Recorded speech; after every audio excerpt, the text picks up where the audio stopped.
என்ன விட்டுடுங்க. அடே ஏன்டா அந்த இடத்துல வைக்கிறீங்க? டேய் அந்த கற்பூரம் தாங்கவை. அடே கற்பூரத்தை வச்சு பூஜை பண்ற இடமாடா அது. அவன் எது பண்ணாலும் பூஜை பண்ணிட்டு தான் செய்வான்.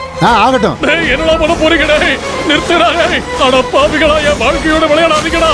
ஐயோ பாவி, கற்பூரத்தை எல்லாம் ஏத்தாதடா. டேய் கிளவா, எதுக்குடா சுத்துறது போதும் ஓட. அச்சச்சோ உடைஞ்சிடுச்சு. அதுக்கப்புறம் என்னாச்சு அறிவு? அதுக்கு மேல என்ன ஆகும் அறிவு? சொல்லு. அப்புறம் தான் என் வாழ்க்கைய மொத்தமா அழிச்சானுங்க. என்னாச்சு? சின்ன எலுமிச்சம்பழத்தை மறுபடியும் அதே இடத்துல வச்சு சின்ன பசங்களை அம்பு விட்டு அடிக்க சொன்னானுங்க. மிஸ் ஆனாலும் அடிக்கிற வரைக்கும் திரும்ப திரும்ப அடிக்க வச்சானுங்க. பாசே நல்லா சரிங்கடா. ஜாக்கிரதை அறிவு. அதெல்லாம் ஒன்றும் குறைச்சல் இல்லை. என் சோகம் உங்களுக்கு காமெடியா இருக்காடா? ஒரு விஷயம் இல்லாதவனுக்கு தாண்டா தெரியும் அதோட மதிப்பு என்னன்னு.